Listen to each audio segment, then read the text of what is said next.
Welcome. I am author D.M. Patterson, and in this video, I'm going to be interviewing Para-Triathlete hopeful Olympian Deborah Chucoski, who is also my twin sister.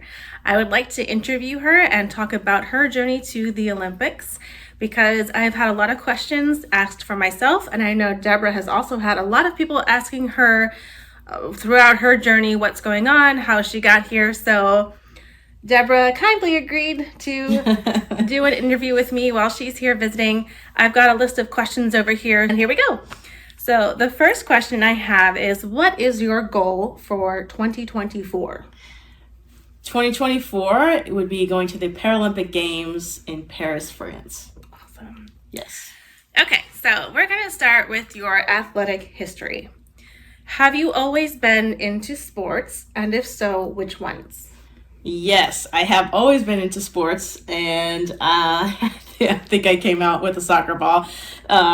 Soccer was my number one, and throughout the years I did basketball, swimming, volleyball, and then track and field. And soccer was my main. Actually, I was quite competitive in soccer, doing camps and select all boys teams, being the only girl. Woohoo! Represent. Yeah, and so actually it was soccer all the way through until I got diagnosed with my eye disease. So, What did you study in college and why? I studied exercise science because I am fascinated with how the body works and then what exercises you can do to make your body stronger and have more balance and just overall be healthier. What got you into triathlons? So actually, my senior year of college, I knew I wasn't going to be able to run track. So I had kind of said goodbye to soccer. And I knew I wasn't going to run track out of college. And actually, a friend said to me, have you ever considered doing a triathlon? It's when you swim, bike, and run all at the same time. And as a track runner, specifically as a short sprinter, I thought, that sounds terrible. Why would you want to swim, bike, and run all at the same time, one right after the other? And it wasn't until I graduated college and wanted something to do that I came back to that and then actually started training for my first triathlon. Have you always had a guide for your triathlons? I have not. So actually I started doing triathlon in 2004, and all the way up to 2016, I raced as a single athlete. So that means I swam, bike, and ran on my own. And during that time, it really wasn't until 2016 when I had my first daughter that the disease progressed pretty significantly. And then again in 2019. So during that time is when I stopped doing triathlons altogether, just with the race anxiety, with not being able to see and panicking in the water, and then really having to ride the bike pretty scared because I couldn't see very well on the road. I started developing anxiety in that I couldn't eat, and then I was wasted for the run. So there was a number of years I raced on my own, and then when it got to the point where it was really unsafe, my husband was like, I really would prefer I don't want you to give it up, but I want you to pursue having in Para-Triathlon when there's a guide that races with you. And so it really wasn't until 2020 that I was going to have a guide, but with COVID, everything shut down. So in 2021, I raced with my first guide. How did you go about finding your guide? It wasn't as hard as I thought it was going to be. Actually, my neighbor does a lot of triathlons, and getting to know her, I also got to know a triathlon community in New York, and there's actually a pretty big community of triathletes in a small town, and there was a guy there. I mean, he's competed at Kona numerous times. He's just a really, really solid athlete. He said that he would race in that. He would really like to, and so he raced with me as my first guide in 2021 in a sprint distance triathlon in Geneva, New York. Within this community that we have, he was able to introduce me to Ericka. Did Ericka always want to be in the Olympics? I actually don't know the answer to that question, but I will say that she was a pro 70.3 athlete and has that competitive drive and is very fierce on the course in a way of wanting to excel and push herself beyond what's comfortable. And so she definitely has the drive. And then I think us coming together now has the means to get there. And what is a 70.3? So 70.3 is the total miles of a half Ironman. Okay. So you swim, bike, and run for a total of 70.3. And she is very good at being able to swim all out, bike all out, and run all out and be a professional athlete. Awesome. Okay. So I did actually know what a 70.3 was because both of us have done half Ironmans. A few of them. But for the sake of the audience, I'm trying to make sure I'm asking questions that help you stay along with us in this conversation, trying to think of things that maybe is not general knowledge. So I've asked a few questions so far about Deborah's athletic history, and she has mentioned a few times her disease. So we're actually going to switch over and I'm going to ask Deborah questions about what it is that makes her visually impaired. So what is it that makes you visually impaired? So I actually have a disease, it's called Stargardt disease, and it affects my central vision, and the tissue in the center of my vision is actually dead. And then as you go out, a good circle around that, the tissues are damaged, and then the very peripheral of my vision, the tissue is healthy and it's fine. So in general, can you tell us a little bit about your journey with Stargardt disease?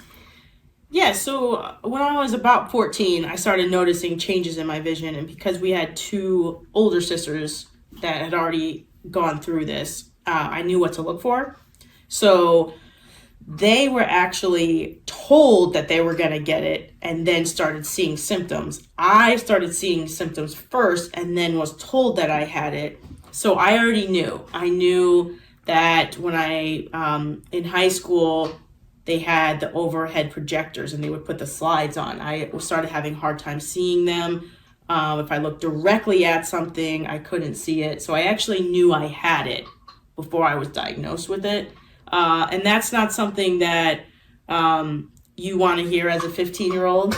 So I wasn't particularly happy about it. I was so independent. I was going to be a professional soccer player.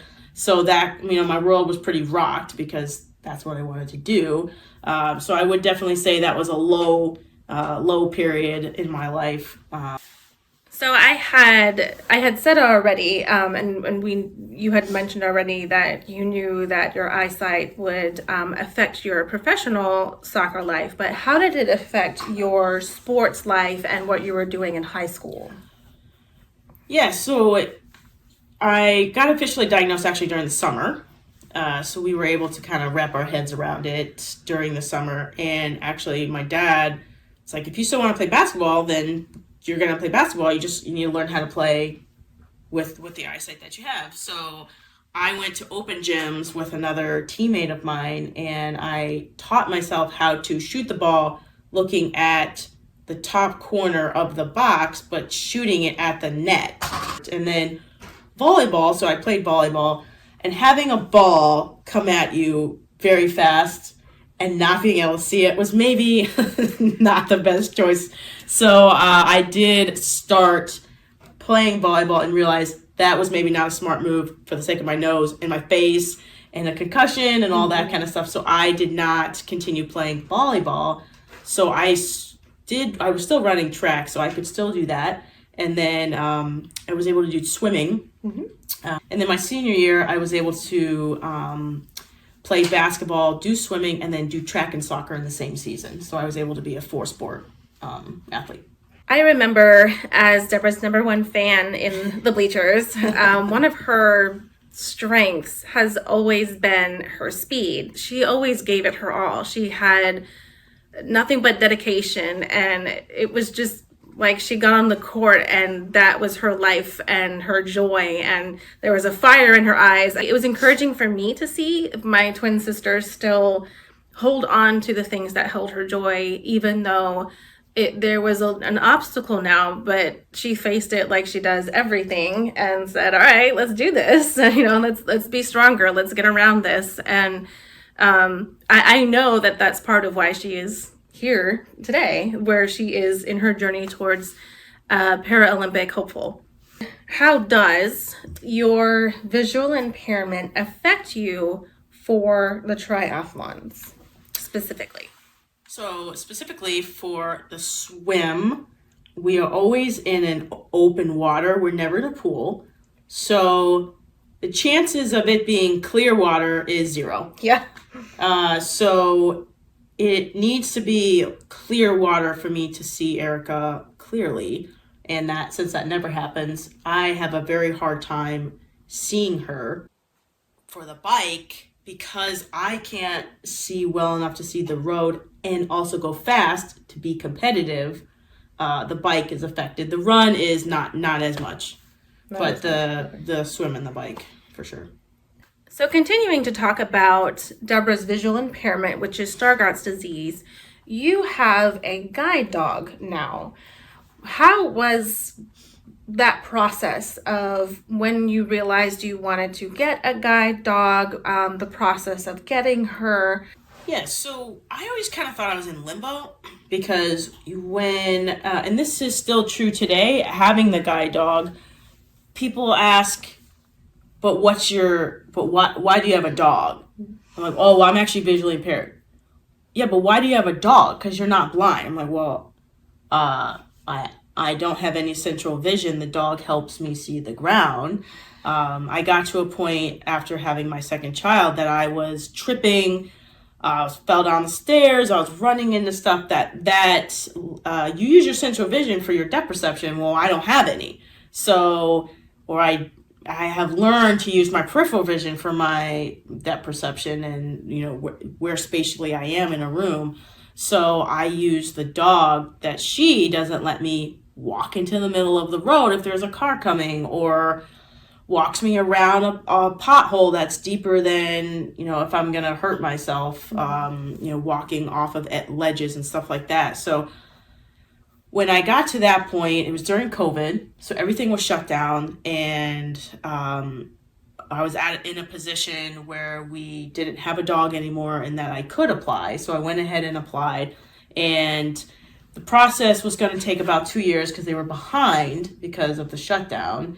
And really, total act of God, within 3 months, I had gotten notified, and within 4 months I had her and was able to train with her. And they came to the house instead of me going to the foundation. And so they trained with me in my environment, going to the Y, which is where I go. So from my house to the Y is a mile. From my house to the grocery store is a mile. From my house to the doctor is 1 mile. I mean, it just kind of fans out.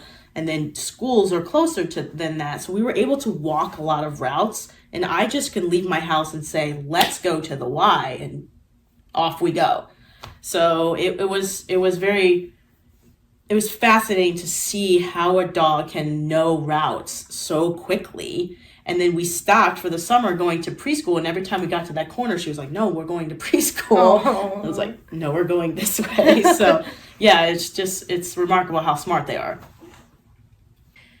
Does your guide dog train with you so I know you were talking about they came and trained you, but that was training Deborah to learn how to use the service dog in a way that she's supposed to be used, because it's not a pet, and also for Deborah to learn and her guide dog to learn each other, right. For Deborah to learn her guide dog's signals and things like that. So she loves to swim. Can she swim fast? No.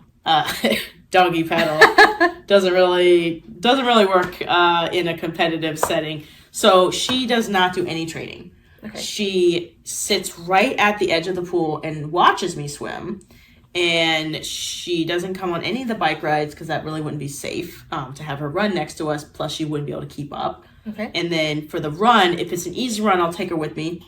And she will still get into that work mode. And she has on numerous occasions put the leash in her mouth and moved me away from hanging branches.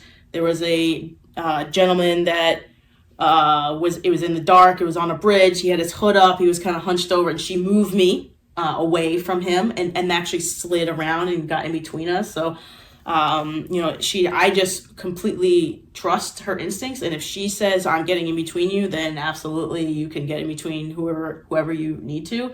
So, but anything that's fast, because she's a service dog, she's not a runner. So I don't push the runs with her, and I don't go very far because, again, she walks and she works a lot. So she doesn't have all day to just sleep. Right. To recover from training with you. Right.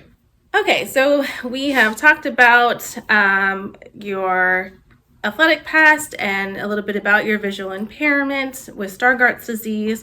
Now we're going to switch to what everyone wants to hear about, and that is your journey as a visually impaired Olympic hopeful. That is a mouthful. Yes. So, and I say Olympic hopeful because it is not a 100% definite that she is in the Olympics right now, but that is what her goal is. So she is considered Olympic hopeful. Now, how did you and Ericka, so again, Ericka is the guide that she is currently with. How did you and Ericka figure out that the Olympics was your goal? So in 2016, the Paralympics introduced the Para-Triathlon. And I wanted to do that, but it's hard to do that when you are literally pregnant. I had my first daughter in 2016, so that was out of the question. And it all worked out. Actually, it was for the best that I actually didn't. And then in 2020, it was postponed to 2021. So the Tokyo Games in 2021. And we are an Olympic watching family. So we have the apps to watch everything. And that included the Paralympic Games this past for Tokyo. And so we were able to watch, we as a family, many sporting events for the Paralympics. And one of those was the Para-Triathlon. And I had already, in July, completed my first Para-Triathlon, and I had already qualified for nationals. So I knew that I was somewhere in the mix of possibilities of being competitive on the national level. So I'm fortunate to have a large TV, and my husband says it's because my wife has a visual impairment. We need a big TV. So I am sitting there on an ottoman so I can see it really well, and I'm sitting there really close to the TV and I'm watching it, and I'm passionate, but I'm not super emotional. I am crying because I knew I could do it. I'm watching all these athletes with guides, and the guides just unlock this potential that you didn't even know you had, because you live in a reserved state because you want to protect yourself. You don't want to run into the door. You don't want to fall down the stairs. Well, the guide is there to just go, and I'll just make sure you don't do that. She'll grab me and no, come this way. Don't. There's something directly in front of you. So I knew I could. And my husband was behind me on the couch, and I just turned around and I'm like, I know I can do it. And that is what just sparked. That's what started. I just knew I could. I knew I had the dedication. I knew I had the willpower. I wasn't sure where I was athletically and in terms of competition and where I ranked, but I knew that I could at least pursue the possibilities of going to the Paralympics. And so when I met her for the first time, it was in my front room. I'll never forget it. I was in my front room, and we're just kind of introducing each other, and I'm like, well, I just want to let you know that my goal is to go to the Paralympics in 2024. No pressure, but I need a guide, and you're pretty awesome, so let's go. And she was like, oh yes, I am so on board. And I could just see the spark ignite in her too, just to kind of, she was kind of looking for something, and this was just the opportunity for her to just continue what she loves doing, to help me, and to be, sacrifice a lot in order for me to cross the finish line, really. How did you and Ericka start the process of specifically becoming an Olympic hopeful? So right during this time frame, so again, I had competed at Para-Triathlon, sent me an email, and I'm not sure if it was because of my times or if it was just happened that they were doing a talent identification camp in November. And I knew that on the national level, I needed to race with a female. So Peter was out, and that's why he introduced the two of us. And I said, hey, I'm going to go to this camp. I got invited to go. I applied, got accepted. Would you consider going with me? And from there, we go through the camp. And at the end, you sit down with their coaches, and I was like, okay, I would love to pursue, racing on the international level and pursuing the 2024 games. What do you think? And they were like, yes. So, then that was confirmed. I had already gotten a coach to come alongside me and help me. Because again, I'm coming off of 2 pregnancies, so I needed a lot of work.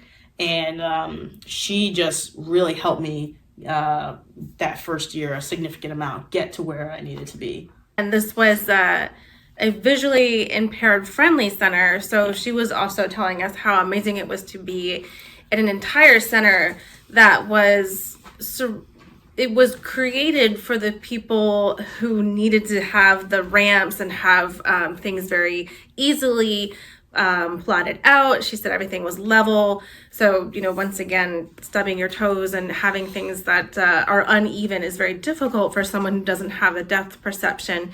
And I just remember, listening to all this, being very excited, not only for her to experience an entire center that was friendly for her visual impairment, but also to hear of her potential of reaching this goal. So the training center that she went to was specifically for the visually impaired athletes, but you also had gone to the actual Olympic training center in Colorado. Yes.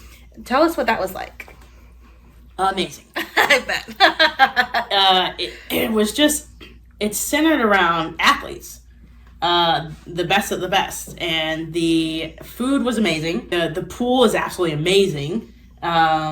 It's 50 meters, so you're usually you're used to a 25-yard pool because you're swimming forever, and then you turn around and you're swimming forever coming back. So that was really fun. We didn't have access to everything, but we were able to go to the strength and conditioning, which is just speaks my language since I'm exercise science. I was so excited to be there. And I actually was able to work with other guides so that if something were to happen to Ericka, not necessarily an injury, but, work, hey, I really need to do this. I can't race with you during this race. Someone can come alongside and say, well, I've already worked with Deb, and, we can go run, hop in this race and race it without there being a lot of hiccups.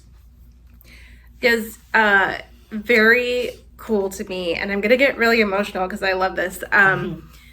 That there are people out there who are specifically training to be guides. Yep. And they're basically putting their own career goals, professional career goals as an athlete aside, because it doesn't count towards their personal record. Right. And there's many reasons why. And so hearing that there are these wonderful people who are there specifically to train, to guide other people. It makes me very happy. Obviously, I'm getting emotional. I was getting emotional when she was telling me about it, because I did hope, very briefly, that I could be Deborah's guide. I wanted to, but I don't have the athletic power that she has, and I don't have the athletic power that is needed to be a guide. So I'm so thankful that there's Ericka, and then to hear that there are all these other people who are training, it warms my heart. So Ericka, we have this phrase, I think her aunt told her this, but Ericka is the conduit to my success. And it's so true, because she sacrifices so much. She trains so hard. She gives up her vacation time. She comes and races with me, and we race and race and race, and then she backs off right at the finish line, and I have to cross the finish line because I'm the athlete. She's considered a piece of equipment, which is Yeah, it's insane. That's bizarre because she is the only reason I'm there. And yet my name is on the ranking. It's not my name and her name. And of course, and especially in the US, she's recognized, she's my guide and everything. But it's unbelievable to have somebody so dedicated and to go to the Olympic Training Center and work with two other females that are just as dedicated. And this is what they want to do. They want to give back to the community of triathlon. And in doing that, they are going to become guides to let other athletes reach their potential and see where that's going to go. And look where we're going. Yeah. So it's amazing. So that actually leads me to another one of my questions. Did Ericka have to do anything specific to be considered officially a guide for you? No, she did not. Oh, nice. She just, we walked in it together. Nice. Yeah. Cool.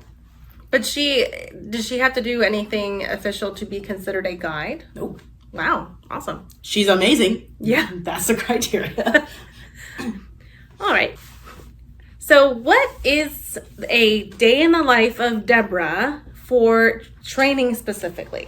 Oh, well, my morning starts around 4:45 every day, and I'm out the door by 5:20, and I go to the Y, and I swim 5 to 6 days a week. A little over 22,000 yards a week, and I will swim till between 7 and 7:30, depending on how long the swim is. And then I come home, and then it's a frenzy to get the girls ready, out the door. And then I will do another exercise. So either it's I'm going back to the Y if I have my daughter with me, and I'm going to run, I'm going to lift, or I'm going to bike. But typically I will do 3 to 4 disciplines every day. Now that's, Monday, Tuesday, and then typically Wednesday is a lighter day. So I'll do maybe just a light bike or a light brick, which is a bike and a run. And then every 14th day, I get the day off. And then Thursday, Friday, Saturday, those are big days. And then Sunday's often also a lighter day. I'll just have a 2-hour bike ride. Oh, that's an off day. Or, I'll just have an hour and a half run, so instead of having... Just an hour and a half run. Well, instead of having, 4 to 5.5 hours of stuff to do. Yeah, if you want to be the best, you have to train. Yeah. You have to push yourself beyond where you think you can go. And my coach, that's currently working with me, helps me push that boundary.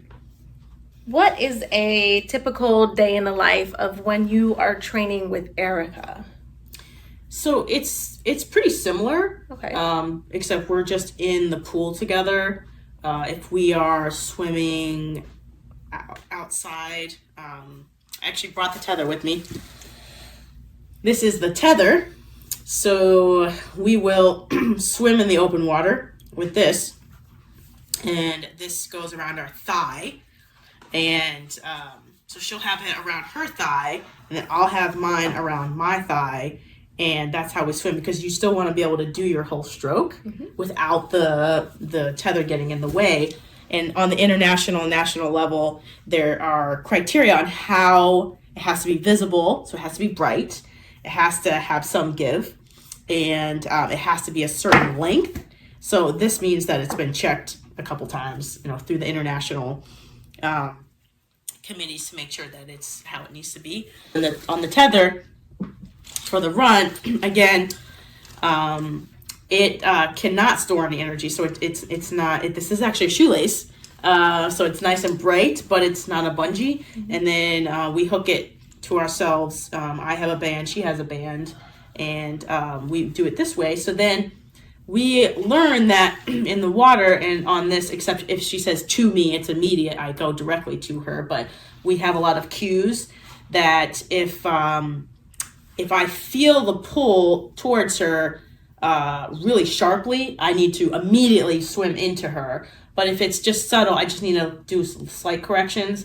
And she may come into me a little bit because I'm swimming on top of her and I need to move over. Then, we have some subtle ways that we're communicating in the water. And she also taps my head for some communication, because her yelling at me is not helpful. Like I can't hear her yelling at me in the water, over the water. So taps, pulls with the tethers. There's a lot of communication when we're both out of the water, so then she could talk to me. And then on the bike, it's a lot of trust. And then she is also biking as hard as she can and communicating with me because I can't see in front of me. And so I want to be able to trust her. So if we need to turn sharply, 90, 180 degrees, she's telling me that. So I'm not trying to balance I'm not trying to counterbalance what she's doing. I'm trying to help her, turn the 180. And when you run with, when you're tethered with the run, is it around your wrist? Waist. Your arm? Oh, your waist. Because again, so you can be tethered at the, and a lot of people that have no vision are tethered right here at this. So then there's that constant feedback. Okay. Yeah. But I don't need as much feedback. So I'm at the waist. So then she can communicate with me to me, come directly over. There was a time where she and I were running one direction and a wheelie was coming towards us and we did not have enough room. So she went off course to me so I would move because I couldn't see her. I was looking directly ahead. I couldn't see the wheelie until she was right there. So, obviously we don't want an accident. Right. And usually the paths are pretty large, but we were on a bridge. So to me, all the way over. Immediately. And do you train with the tethers on? Yeah. So you can train those signals and, okay. So you mentioned you have to put a lot of trust in Ericka when you're on the bike. Yeah. So what is it like for you as far as your emotional and psychological state when, as an athlete who is trying to be in the professional world and as an Olympic hopeful, as a Paralympic hopeful, what is it like knowing that you have to rely on this guide? What is it like racing with her versus the times when you raced alone or by yourself, or even back when you were able to do sports and things completely with your vision? How has that changed your mentality, or what is it like? What are you experiencing when you're going into these races now, knowing that you need a guide in order to complete this race safely? So when you're, if you've ever been on the back of a jet ski and someone else is driving, or the back of a motorcycle and somebody else is driving, it's sort of terrifying because you don't know exactly what they're going to do. Yeah. And on a jet ski, you may go that way and you're going that way. It's not like that on tandem. You're clipped in. My feet are attached to the bike, but it's like that. Some of it is like that. It's scary because I'm so independent that I use my vision on a daily basis, and I try to get around, and I try to, we give the best life we possibly can to our girls. They're going to school, they're going to the Y, they're doing all sorts of stuff. I'm constantly out with the dog, so I still live very independently. So when you get into triathlon and you're attached, I'm not going anywhere without her. I have to give up some of that and become dependent on her. But at the same time, next to you, all they want is for you to succeed. They're not competing against you. They're literally competing for you, not even with you. They're competing for you, and they're your best cheerleader. So Ericka really, any guide just unlocks the most potential you could possibly have as an athlete.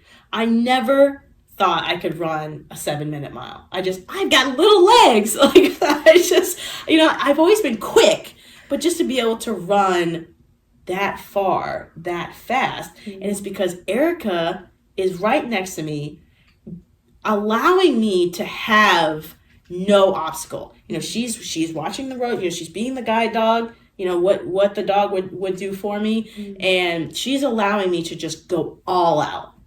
But then also having this go, you can do it, right next to me. And we're attached, so she's not going anywhere. So I'm actually haven't done any races yet for the Olympic qualifying window because that doesn't open until July 1st. So what I have been doing is racing to get my world ranking high.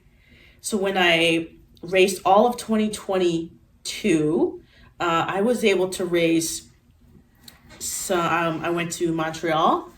I went to Sarasota, Florida. So that was an America's Cup championship. So that was just North, Central, South America. We're able to go to that. And then I was able to go to Portugal. And then I was able to get enough points to go to the World Championships in Abu Dhabi last year. So with all of those points, I was ranked 8th in the world. And then there were actually a couple races after that. So I dropped down to 9th. So I'm 9th right now, but it's just within a few points. And now going into this year, I now have enough points that on my own I can get into these races to continue to get my ranking high to get into as soon as the Olympic window starts. So this year, again, in March, I'm going back to Sarasota. And then from there, I'm going to be able to do another cup race. So the cup races are just not as many points as a world triathlon race. But I'll be able to go to Yokohama in April, again, to boost my world ranking. And then July 1st starts the window, and then we're doing Montreal and a cup race back to back. So we're going to do as many races as possible. We're going to go to Paris to do the Olympic test event. And then we're going to do the World Championships again. So we're going to do as many races as we can, staying healthy, being able to still train to earn that U.S. slot for our country. Now, we've talked about your athletic history, and then your visual impairment, which is Stargardt disease, which you developed at 14, and how that has impacted your life, and how that is why Deborah is a Paralympic hopeful. She is in the visually impaired classification of Paralympics for triathlons. And we've talked a little bit about what it is that's going to get her into the Olympics and what training looks like. So I'm going to end this with some more personal questions about a day in the life of Deborah. I'm going to start out by asking, you are a mom of 2 girls. They are 4 and 6. What is it like balancing all of the training that you have to do every day with having 2 very young girls? It takes a village. It's not just me, it's Alex and the sacrifices that he makes and putting his stuff aside for me to be able to do it. He comes home early. He takes the girls for hours and hours on the weekends when I have hours and hours and hours of workouts to do. We've hired a babysitter. My neighbors will take the girls and play with them. So it takes me planning it out, my coach being able to give me the workouts a week at a time so then I could see what the whole workout is, and then seeing what I have throughout the week. This takes a lot of sacrifice. I've given up most social events to be able to train for as much as because I want the slot. Mm-hmm. And so how bad do you want it? I want it badly enough to give up a lot of social events, a lot of hanging out with my friends to do all the training I need to do. And then at night to be able to muster up the energy to still be there for my kids because they're not self-sufficient. Mm-hmm. So they want mommy. They want mommy to put them to bed. So it's been really cool to watch Emma. I really think she's starting to wrap her head around it because she asks me every single night, Mommy, what's your workout for the next morning? And it's adorable. There's nothing that they can't do. And I hope that I am showing that with the dedication, the determination, and asking for help. Mm-hmm. All of that plays into them reaching their potential. Talking about balancing your personal life, you have 2 girls and a husband and training, but you also managed to find time to be really involved in your church. Yes. The church community is really important to me. And even within that, talking about prioritizing, we're teaching Sunday school and, doing the women's ministry and then doing a community Bible study and then teaching a small group. We're cutting back and we're kind of letting ourselves getting filled up again. I will not sacrifice all that because it's so important to me to still stay rooted and grounded in my relationship with Jesus, because I know for a fact He is the one that's allowing me and fueling me to pursue this dream. For anyone out there who would like to support Deborah, the two biggest things that she is looking for is a sponsor. So if you are in a position where you can sponsor, or if you know of someone that you can reach out to for someone who can sponsor Deborah. And then also go on her Instagram page, which I will link down below, and follow her so that a sponsor can see that she has a following. If you follow her on her Instagram page, you're going to see a day in the life pictures and also race pictures. So yeah, those are two of the most important things. And if you're not able to find a sponsor, or if you're not able to sponsor yourself, that's fine. If you don't have an Instagram account, maybe encourage someone that you know that has an Instagram account to follow her. And yeah, just give her some encouragement. If you do, send her some love. Thank you very much, everyone, for hanging out with us. If you've made it this long, I know it was kind of a long interview. Hopefully it was very informative for you. Hopefully now you understand a little bit more about what I'm telling everyone about my sister being a para-triathlete Olympic hopeful. Deborah, thank you for taking this time to do this and for your amazing answers, very filled with a lot of wisdom and inspiration. And we're all rooting for you. Yeah, thanks. Thanks for having me on. This was fun. Yeah, thanks.